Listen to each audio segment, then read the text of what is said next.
The fluorescent lights hummed overhead like a swarm of insects trapped in plastic. Megan O'Brien moved through the corridors of Seattle General in Norfolk with the practiced efficiency of someone who'd spent years keeping secrets, her nursing scrubs concealing the physical scars from Kandahar beneath layers of cotton and restraint. Her hands, steady as surgical lasers, had held lives together on blood-soaked concrete thousands of miles away. Now they adjusted 4 lines and checked catheter sites with the same precision, the same absolute focus, the same recognition that one mistake meant death. A faded unit patch was sewn inside her jacket lining, the only relic she carried into this new identity, hidden where no one would think to look. The smell of stale coffee mixed with antiseptic filled the ICU wing. Megan had been at Seattle General for 6 weeks now, and the other nurses had learned not to ask her personal questions. She volunteered for the worst shifts, the ones nobody wanted, 2 a.m. to 2 p.m. rotations that left your circadian rhythm shattered, the psych patients who screamed at 3 a.m., the post-op complications that required eyes that never blinked. She never complained. She never called in sick. She showed up with a thermos of cold coffee, a small scar visible on her left forearm where she deliberately let it show, a motorcycle accident, she said once, and the lie had held because she told it with the absolute conviction of someone who'd rehearsed it exactly once and never again. Room for 12 was on the south end of the wing, the one with the view of the parking lot and the highway beyond. Captain James Hartley lay in the hospital bed like a man counting down to something, his chest wrapped in surgical bandaging, his breathing shallow but steady. His eyes tracked people as they entered, warrior's eyes, always scanning, and they softened slightly when they landed on Megan.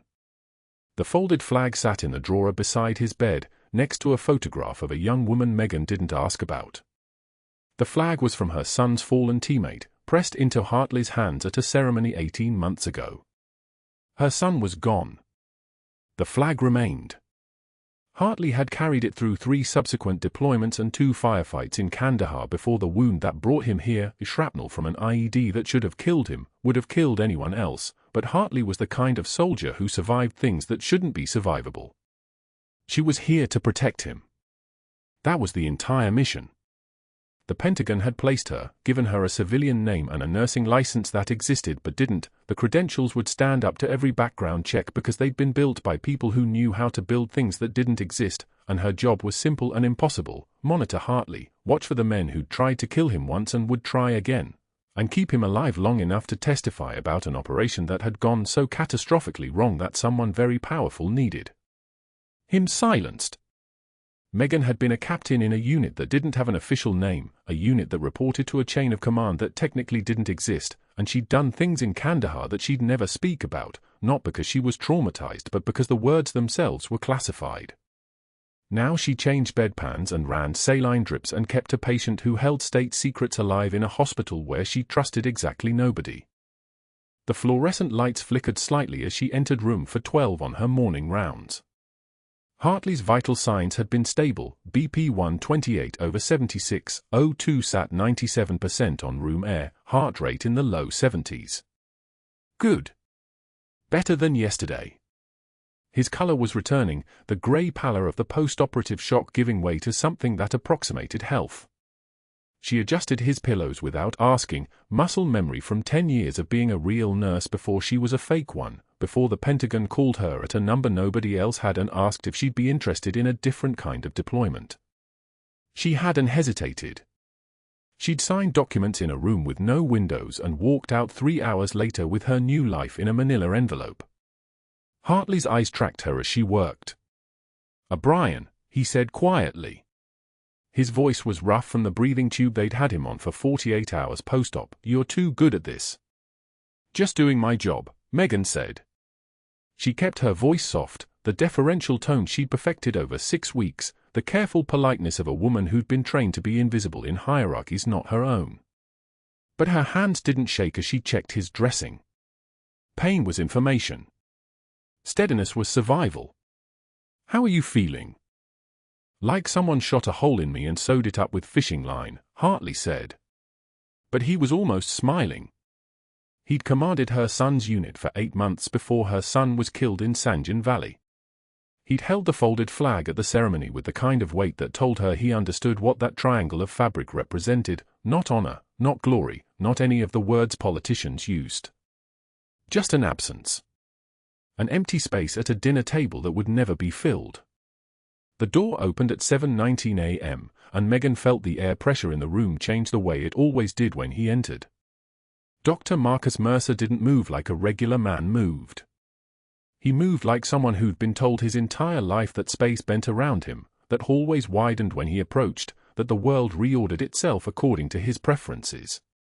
He was 53, with the kind of jawline that belonged on the cover of a medical journal and the kind of presence that made people stop talking mid-sentence. He'd been chief of surgery at Seattle General for 18 years. He golfed with the hospital board.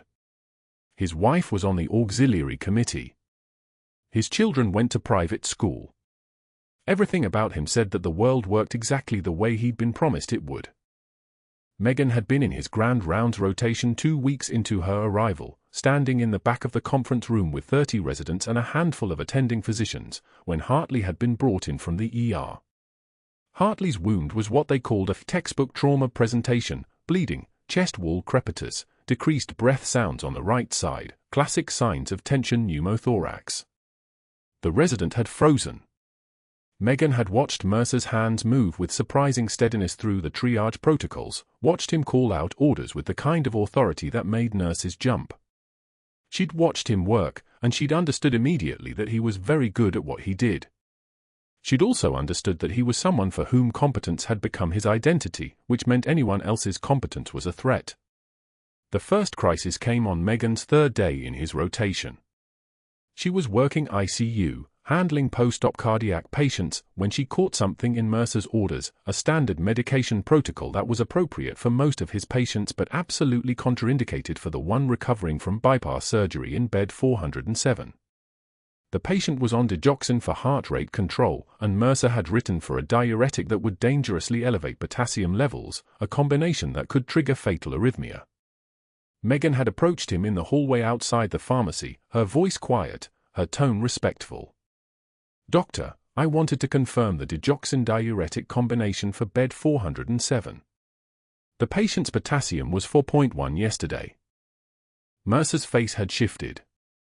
It was subtle, the kind of small muscle movement that most people wouldn't see, but Meghan had spent years reading faces, the faces of men deciding whether to trust you with their lives. This was the face of someone whose authority had been questioned. "You have a medical degree I'm not aware of." His voice had the texture of a knife being sharpened against stone. "No, sir. Just flagging it for safety." "The nursing staff at Seattle General," Mercer said, and he'd moved closer, his presence filling the space between them like water filling a basin, "should probably focus on what nursing staff does best. I'll manage the medicine." She'd said nothing. She'd taken one measured breath, let a single tear escape which she wiped away without breaking eye contact, and walked back to the patient care unit. The digoxin diuretic combination had been corrected by another attending 2 hours later without anyone mentioning why. But Mercer had noticed. Mercer had noticed that she was right, that she knew things a nurse shouldn't know, that there was something underneath her soft voice and compliant posture that didn't fit the hospital hierarchy he'd constructed. That was when everything started. The fluorescent lights above the nursing station cast their pale glow across the counter where Meghan was charting Captain Hartley's vitals when Dr. Mercer walked past her station 3 times that morning. She noticed because she was trained to notice. The third time, he paused just long enough for her to feel his stare. That was when the whispers started. By Tuesday morning, every nurse on the floor had heard something different depending on which break room they occupied. In the East Wing station, the rumor was that Meghan had never actually completed her credentials, that she'd bought a fraudulent license online before landing at Seattle General. In the West Wing, the story shifted to mental instability. Someone swore they'd seen her crying in the supply closet last week, talking to herself in languages nobody recognized. By Wednesday, a third version had circulated through the cafeteria. She was on medications, sedatives that explained her slow movements and blank affect, that she was a liability waiting to happen. Dr. Mercer had planted each seed with surgical precision, mentioning them casually to different attendings, watching them spread like infection through the staff. Meghan absorbed it all without acknowledgement. She simply kept working. Her hands remained steady. Her voice stayed level. She'd endured far worse than hospital gossip in places where the stakes involved actual bullets rather than professional reputation. But the humiliation escalated when Dr. Mercer weaponized the Grand Rounds presentation on Wednesday at 6:08 a.m. 30 residents and attending physicians gathered in Conference Room B on the second floor, coffee cups steaming, minds barely awake. The case was straightforward: a 64-year-old male admitted with pneumonia, routine treatment protocol. Dr. Mercer presented it flawlessly for 20 minutes, then turned the slides to a section labeled Common Nursing Errors in this case. The room shifted in their seats. Everyone knew what was coming. Nurse O'Brien was assigned to this patient on day 2, Mercer said, his voice carrying the measured tone of disappointed mentorship. I want to walk through the textbook errors that occurred. He clicked through images of medication orders with annotations. Notice here the timing of the acetaminophen dosing. A first-year nursing student would have caught this. Click. And here, the fluid restriction protocol. She initiated for fluids at 125 milliliters per hour despite standing orders for 50 milliliters per hour. Click. This is basic competency we expect from licensed professionals. Megan stood at the back of the room, having been specifically asked to attend by Dr. Mercer himself. Every resident's eyes flickered toward her, then quickly away. Some hid smiles. One older attending looked physically uncomfortable, staring at his shoes. Dr. Mercer continued, his voice never rising, never angry. Somehow that made it worse. These aren't minor mistakes, he said. This is the difference between safe patient care and negligence. I'm using Nurse O'Brien's work today as a reminder that credentials mean nothing without attention to detail. The silence that followed was the sound of professional execution. Megan had watched men be reduced to rubble by less, had seen careers end over single moments of exposure. She took one measured breath. Then she walked out of the conference room before anyone could see her response. But that wasn't the worst of it. Thursday arrived with a vending machine incident, and it would be the moment that nearly broke her composure, not because of what was said, but because of how public the mockery had become. Megan was getting a bottle of water at 2:13 a.m. during the night shift when she heard the familiar drawl of Dr. Mercer's voice from behind the adjacent shelving unit. He wasn't alone. 2 attendings stood with him, and his voice had taken on that theatrical quality he used for performance. Captain Hartley trusts me with his life, Mercer mimicked in a high-pitched, trembling voice. And that's the only opinion I need. He dropped the falsetto and laughed. Jesus Christ, where does she get this stuff? The Wounded Noble Nurse routine? She sounds like a Hallmark card. One of the attendings laughed. The other one, a woman named Dr. Chen whom Megan had worked with for 3 weeks, didn't laugh. She also didn't leave. Megan stood frozen on the other side of the vending machine. She could hear every word. She could picture exactly how Mercer stood, chest puffed slightly, hands gesturing with theatrical precision, the way he always performed cruelty for an audience. The second attending added something she couldn't quite hear, and Mercer laughed again, meaner this time. She walked around the corner. The 3 of them stopped mid-conversation, their laughter evaporating instantly. Mercer's expression shifted into something resembling innocence mixed with irritation, as though she'd caught him discussing the weather and felt insulted. Oh, he said, voice dripping with false warmth. Nurse O'Brien. We were just. She held up one hand. One single gesture, calm and deliberate. The kind of gesture that could stop a room. Captain Hartley trusts me with his life, she said, her voice so quiet that Dr. Chen actually leaned forward slightly to hear her. And that's the only opinion I need. She locked eyes with him, not defiant, not angry, just present. Then she did something she hadn't planned, one tear escaped from her left eye. She watched it happen, felt it track down her cheek, and she wiped it away without breaking his gaze. The silence was absolute. Even the vending machine's hum seemed to pause. Dr. Mercer's face darkened. His jaw clenched. For a moment, she saw the real version of him beneath the performance, a man accustomed to controlling every variable, suddenly faced with someone who wouldn't perform the expected response of shame or tears or defensiveness. "You won't last the month," he said quietly. His hand was already moving toward his phone. "That's not a prediction. That's a promise. You're going to be escorted off this hospital premises for insubordination, and there's nothing your captain or your credentials can do about it." He didn't wait for a response. He turned toward the corridor, pulling his phone from his pocket as he walked, already dialing, already orchestrating the next phase. Behind him, Dr. Chen avoided Megan's eyes entirely and hurried in the opposite direction. Megan stood alone beside the vending machine at 2:13 a.m. in an empty hallway of Seattle General. The bottle of water remained unclaimed in the machine's metal coil. But the call to security never came that day.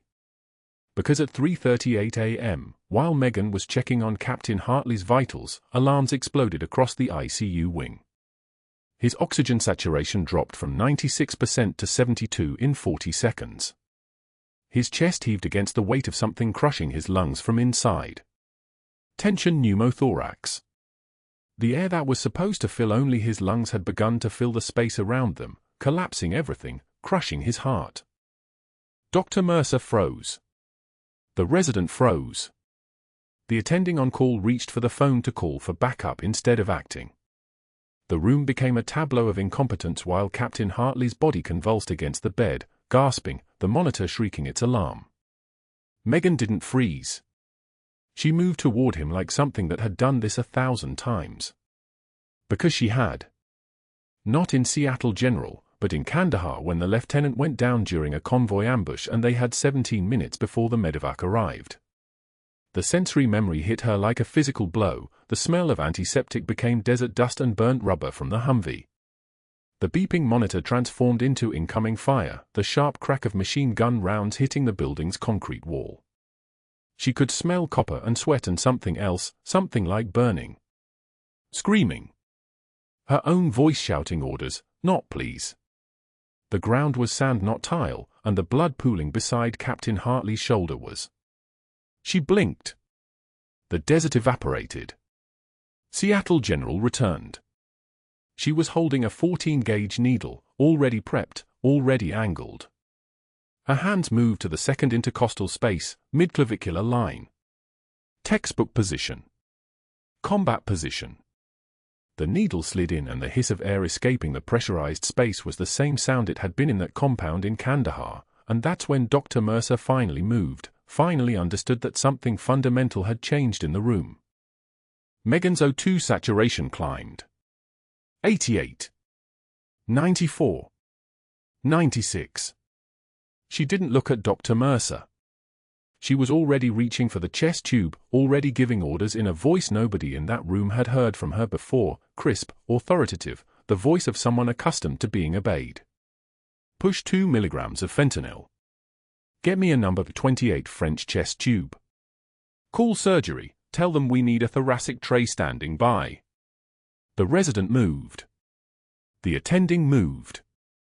Dr. Mercer moved.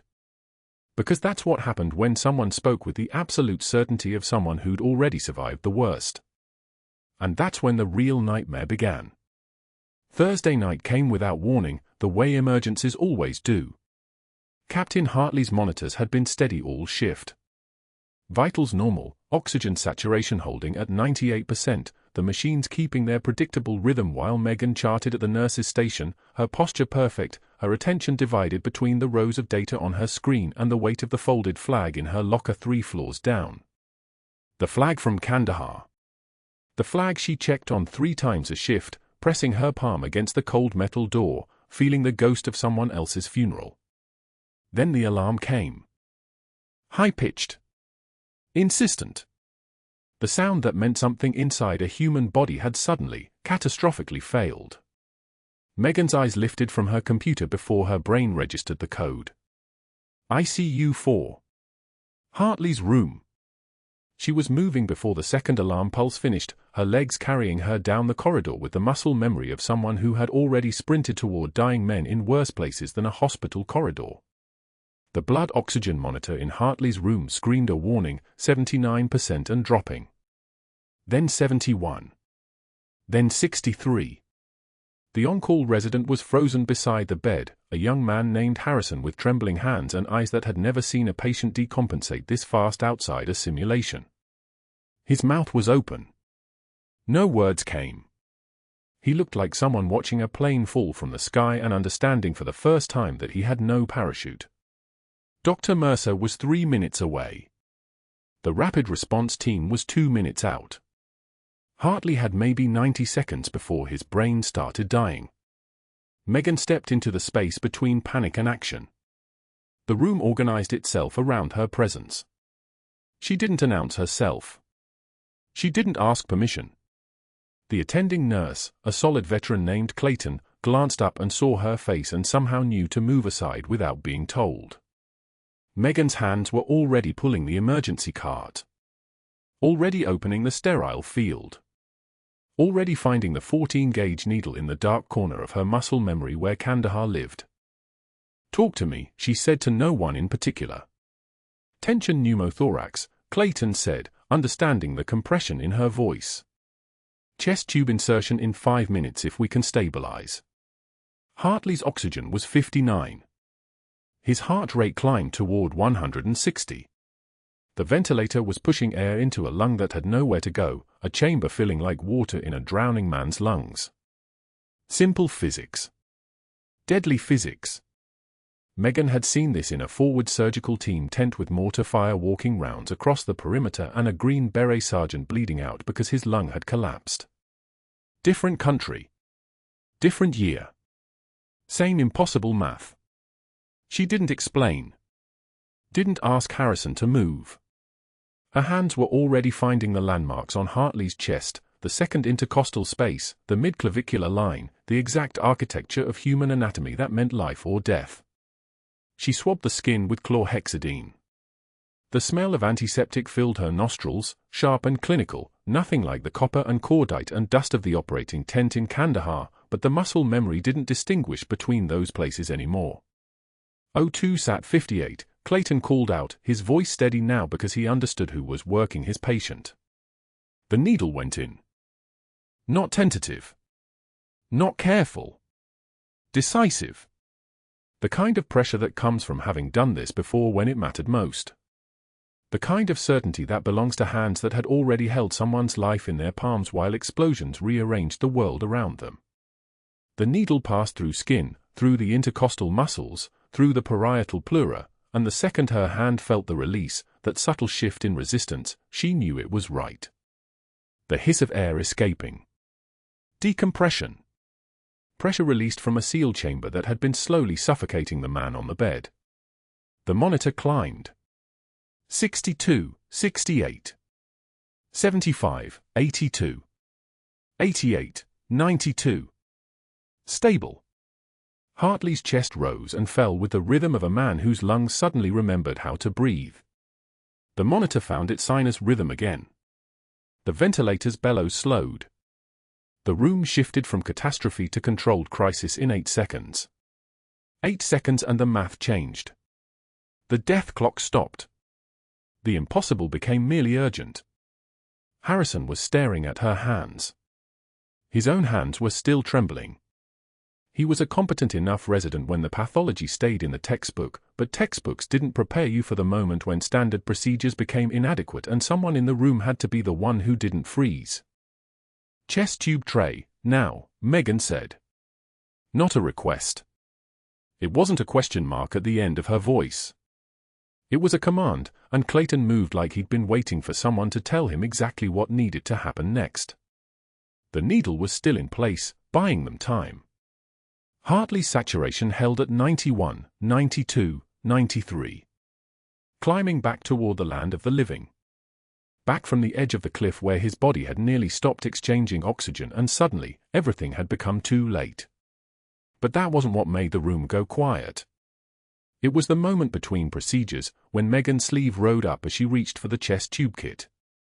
Her left arm, where she rolled up her scrubs to keep them dry, exposed the small tattoo on her inner wrist. Not visible from more than 6 inches away. But Clayton saw it. His eyes locked on the symbol, 3 letters, military designation, the kind of ink you only got if you'd earned it in blood and sand, and the kind of brotherhood that civilians couldn't comprehend. He said nothing. But his jaw tightened. He suddenly understood that he wasn't watching a nurse perform a life-saving procedure. He was watching something else. Someone else. "Tube's ready," he said quietly, and his voice had changed. The way voices change when they realize they've been standing next to something they don't have the clearance to understand. Megan inserted the chest tube with the same precision, the 32 French catheter sliding into the pleural space, the suction immediately pulling fluid and air that had no right to be there. The monitor climbed higher. 94, 95. 96, Hartley's color was returning. The grayness was draining from his face like someone had turned the oxygen tap back on in the room itself. The intercom crackled. Rapid response to ICU 4. Rapid response to ICU 4. But rapid response didn't need to come anymore. The crisis had resolved itself. The patient had been pulled back from the edge by someone whose hands knew exactly what to do in the place between life and death, because her hands had learned that knowledge in a place where those boundaries blurred constantly. Dr. Mercer arrived 90 seconds later, his footsteps sharp and quick, his authority already assembling itself around him like armor. He took in the scene, the secured chest tube, the climbing oxygen saturation, the patient stabilized, and his face went through a transformation that Megan watched with the absolute stillness of someone who has learned not to show anything at all. "Well," Mercer said carefully, "it appears the crisis has resolved itself." It wasn't an acknowledgement. It was erasure. It was the sound of a man who understood exactly what had happened and had already decided it wouldn't count against him in any conversation that mattered. Megan was already backing away from the bedside, her role switching from command back to deference in the space of a single breath. Already diminishing herself. Already becoming just the nurse again instead of the person who had just pulled a Green Beret back from the threshold of death with a needle and muscle memory and the kind of calm that only comes from surviving things that were supposed to kill you. She was removing her gloves when Mercer's phone appeared in his hand. His fingers were already moving. Already making the calls that would matter. What he didn't know was that he'd just been photographed. Harrison's phone had captured the moment Mercer arrived to a fully stabilized patient and took credit for a crisis he'd never touched. The image was already being transmitted to 3 separate people in 3 separate government agencies who had been waiting for exactly this kind of evidence. But Mercer's next move wasn't about that. It was about making sure Megan O'Brien would never stand in an ICU again. Dr. Mercer arrived in the ICU 7 minutes after Megan's hands had already saved James Hartley's life. He moved through the doorway with the confidence of someone accustomed to being the smartest person in every room, his eye scanning the monitors, O2 at 94%, heart rate stabilizing at 88, sinus rhythm steady across the screen. The ventilator wheezed its mechanical rhythm. Mercer's gaze landed on Megan, who stood at the bedside charting vitals with the same measured efficiency she'd shown during the crisis, and his expression darkened like a storm front rolling across open water. "Clear the room," he commanded. Not a request. The residents scattered like startled birds. Megan remained, her hand still on Hartley's fur line, her scrubs bearing the faint brown stain of his blood. She didn't look up from her documentation. Captain Hartley's baseline O2 was compromised. I performed needle decompression at 14:38. Second intercostal, mid-clavicular. The pneumothorax released immediately. Mercer stared at her as if she'd spoken in a language he didn't recognize. His jaw worked silently for 3 seconds. Then, "You overstepped." Significantly. His oxygen was 73. That was for the attending to assess. She turned to face him then, and in her eyes was something he'd never seen before, not defiance, but absolute certainty. "Your resident was frozen. Captain Hartley was dying. I did what was necessary." The words hung in the air between them like a challenge that couldn't be unsaid. Mercer's hands clenched at his sides. He turned on his heel and left without another word, but Megan had seen something flicker across his face. Not anger. Not yet. Recognition that she'd saved a life while every credentialed doctor in that room had stood paralyzed, and he couldn't say anything without admitting it. He didn't forgive that kind of thing. Within 2 hours, Mercer had made 6 phone calls to administration. Megan learned about them in fragments, whispered conversations that stopped when she passed, the sudden reassignment of nurses who'd worked Hartley's case, the deletion of her name from tomorrow's ICU rotation. By 1813, she was being told she'd been moved to the surgical floor. By 7 p.m., that assignment was rescinded. By 1930, she received notification that the ICU was now restricted to personnel directly supervised by the attending physician. His attending physician. Her access revoked. The systematic precision of it was almost beautiful in its cruelty. Mercer wasn't loud about it. He wasn't making speeches or filing formal complaints. He was simply, methodically, closing every door. She watched it happen with the same calm she'd maintained while threading a needle between Hartley's ribs. You couldn't fight what you couldn't see coming. All you could do was absorb each blow and keep breathing. She checked on Hartley twice during the evening shift, once at 21:06 when she was still technically on rotation, once at 23:44 when she wasn't, slipping into the ICU under the cover of a bathroom break, her hand finding his wrist to feel the strong pulse beneath his skin. Alive. Because of her. That was enough. It had to be. The man returned to Seattle General on a Friday night at 22:17, and nobody initially recognized him as a patient they discharged 72 hours earlier.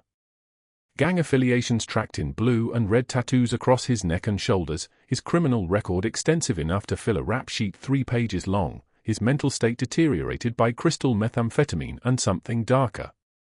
He'd been admitted for a severed finger from an altercation with a rival crew, treated, given antibiotics and discharge paperwork, told not to return unless he wanted to post bail. He returned because someone had told him Captain James Hartley was here. The hospital's ICU. 3rd floor. Unprotected. Security footage would later show him moving through the corridors at 23:51, his gait purposeful, his right hand concealing a scalpel he'd lifted from a surgical cart in the main hallway. He knew where he was going. He'd been here before. The ICU doors opened without resistance at 23:53. Megan was at the nurse's station when she heard the screaming, not the controlled chaos of a medical emergency, but the primal rage of someone coming to finish something. She recognized the voice immediately. The man with the infected finger. The one who'd watched her tend his wound with a predator's calculation, asking questions about other patients, building a map in his mind. The one she documented in his discharge summary, high risk of violence, recommend psychiatric referral. Recommendation ignored. The scalpel was visible in his right hand when he rounded the corner toward Hartley's room, and the words that came from his mouth were soaked in malice and crystal-fueled paranoia. The captain sold me out. Sold my whole crew out. I'm going to. Megan moved without thought. Combat training didn't announce itself. It didn't pause to consider options or weigh consequences. Her body simply responded the way it had been conditioned to respond over 23 years, across 3 continents, in 6 different war zones, in moments when hesitation meant death. She positioned herself between the attacker and Hartley's room. Stop, she said. 5 letters. 1 word. The kind of voice that made grown men drop weapons. But this man was beyond reached by a word. His eyes had the glassy clarity of someone chemically convinced of his own invincibility, and he raised the scalpel with the confidence of a man who'd used blades before. He lunged. The blade caught her left shoulder first, a burning line of heat that her brain registered as damage, and then it moved. Downward. Across her ribs. Mercer had been wrong about many things, but he'd been right about one. Megan O'Brien didn't know fear. She knew pain. Pain was data. Pain was information. And the information her body gave her was that she needed to get that scalpel away from the captain's neck.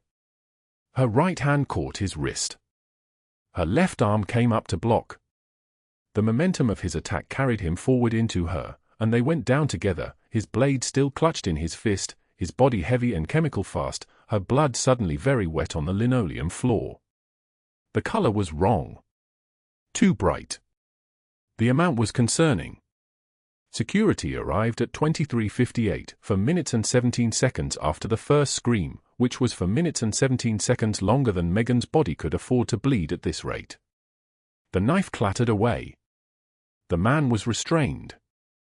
Paramedics appeared in her peripheral vision, and someone was pressing gauze against her ribs, and the world had a strange quality of unreality to it, like she was watching the scene from above rather than lying in the center of it.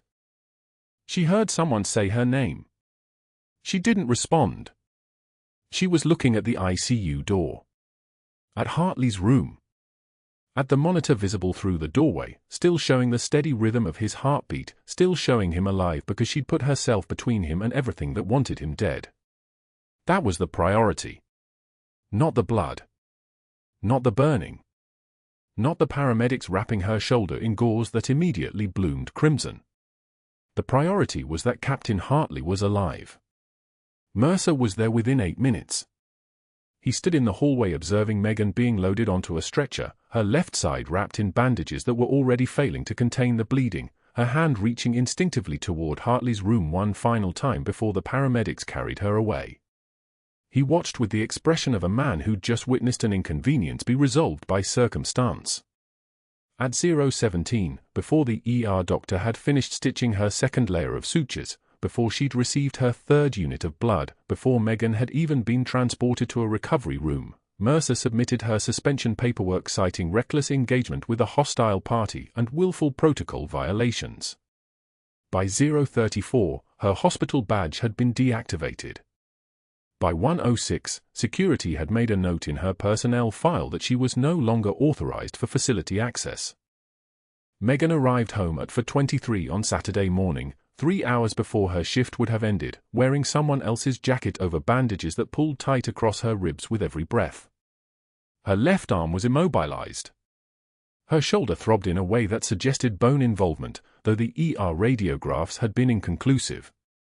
She found her 14-year-old son sitting at the kitchen table in the dark, school books unopened, a cold bowl of cereal abandoned beside him. He'd been waiting.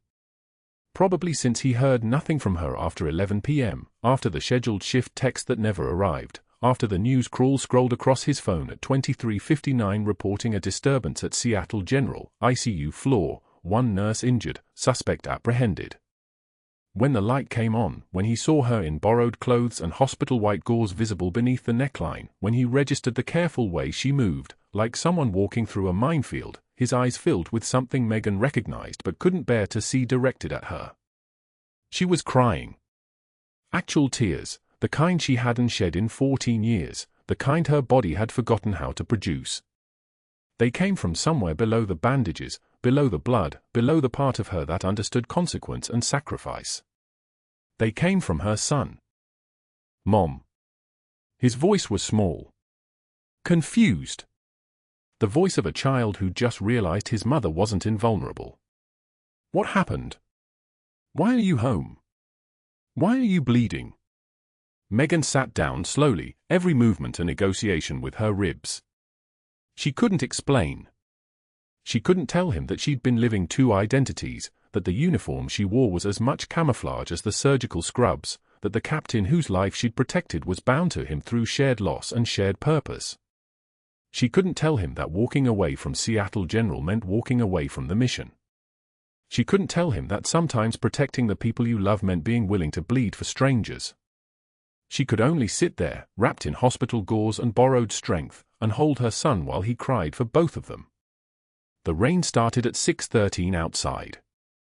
It fell in sheets against the kitchen window, hammering the pavement like applause for something no one had witnessed. Megan sat at the table long after her son had fallen asleep on the couch, her damaged ribs rising and falling in shallow breaths, a hand wrapped around a cold cup of coffee she couldn't taste. The folded flag was still in her jacket pocket. The one from Kandahar.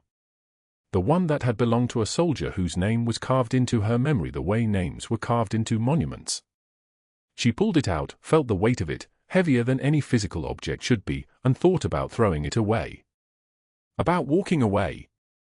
About telling the Pentagon that Captain O'Brien was done. That the mission was over. That Seattle General had won. She'd survived 23 years. Multiple theaters. 3 continents worth of combat.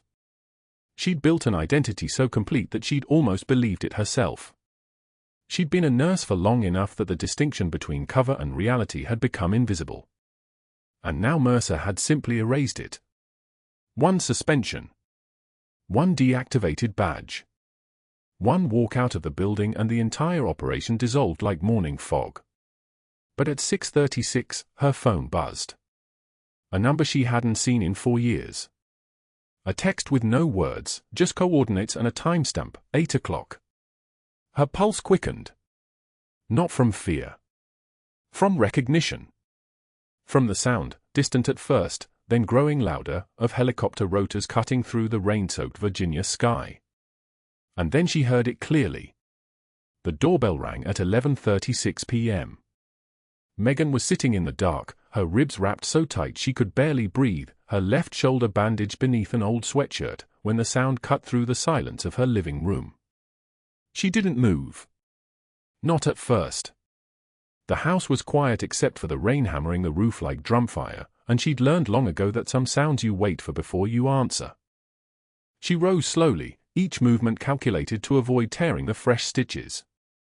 Through the window beside the door, she saw them. A formation of over 100 service members in dress uniforms standing on her lawn. Not marching. Not advancing. Standing in perfect silence, boots on wet grass, dress blues dark as storm clouds under the streetlights. The rain fell on them and they didn't move. Didn't adjust. Didn't flinch. Megan's hand stilled on the doorknob. The door opened. Cold air rushed in, carrying the smell of wet asphalt and something metallic, ozone from the lightning that had cracked the sky an hour earlier. A young Green Beret sergeant stepped forward, his face rain-slicked, his eyes the kind of steady that comes from 3 tours in the Hindu Kush. He was 23 years old, maybe 24, and he saluted before speaking. "Captain Reaper O'Brien," he whispered, the words carrying weight that made her spine straighten. "The captain told us what you did. What you've always done."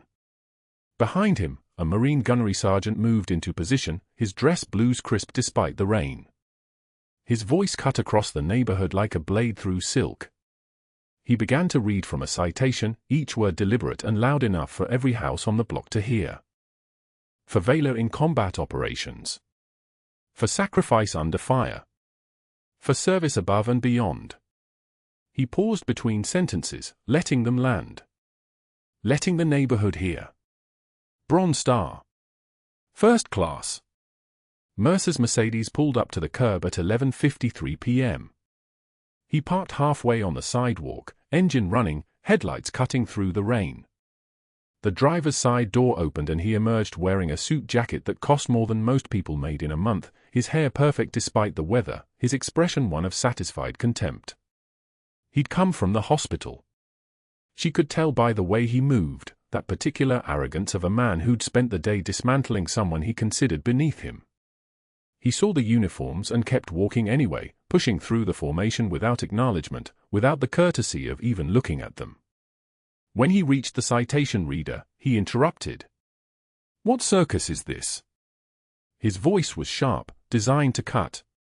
"This woman is not military personnel. She's a civilian employee suspended for protocol violations and reckless engagement. Whatever this display is, it ends now."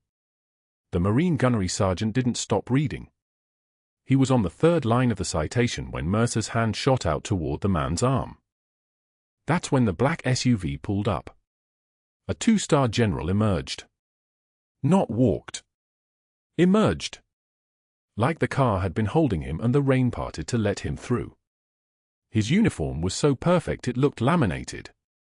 His boots reflected the streetlights like dark water. He moved directly to Megan, rendering a crisp salute to the display board a younger Marine was holding, a board bearing 2 medals.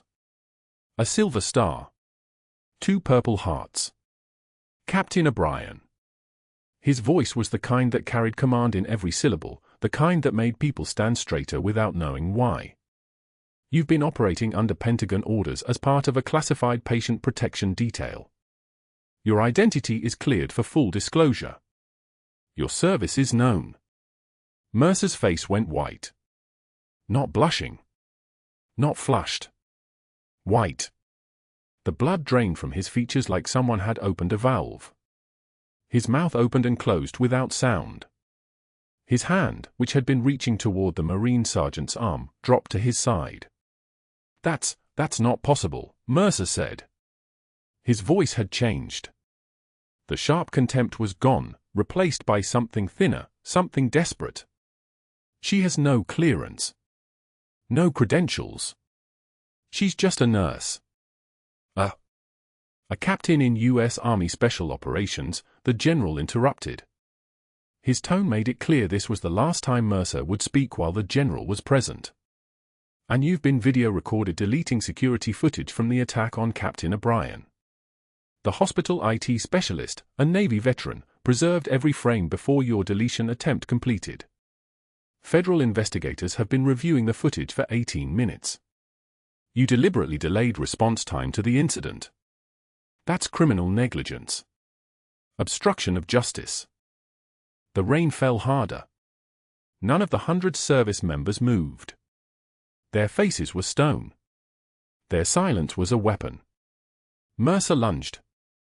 Not toward Megan. Toward the general, his hand outstretched like he could somehow grab the words back from the air. I don't know what you're talking about. She was aggressive. She violated protocol. I was protecting the hospital. You were protecting your reputation, the general said flatly. The footage shows you took a phone call. Then you walked past the trauma alert. Then you made another call. That's called criminal negligence. 2 federal agents emerged from the darkness of the rain. Their badges caught the streetlight. Their movements had the economical quality of people who'd done this before. Mercer's hands went up. Not surrendering. Panicking. Wait. There's been a misunderstanding. I was trying to help her. I was. Your phone records show 17 calls to the hospital's legal department in the 72 minutes following the attack, one agent said.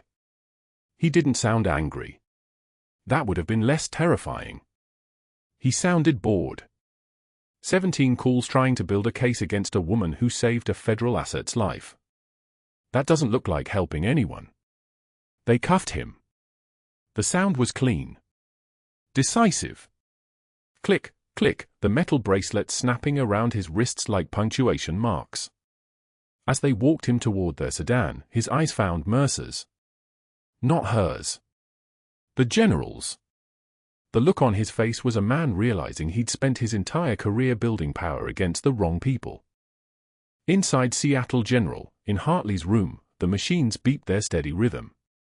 Megan stood beside his bed, her ribs still tight, her shoulder still screaming with every movement. The captain was sitting up now, color returning to his face, his eyes focused on the folded flag in his hands. Your son's teammate, Hartley said quietly. PFC Marcus Chen. Sanjin Valley. November, 2016. I held him after.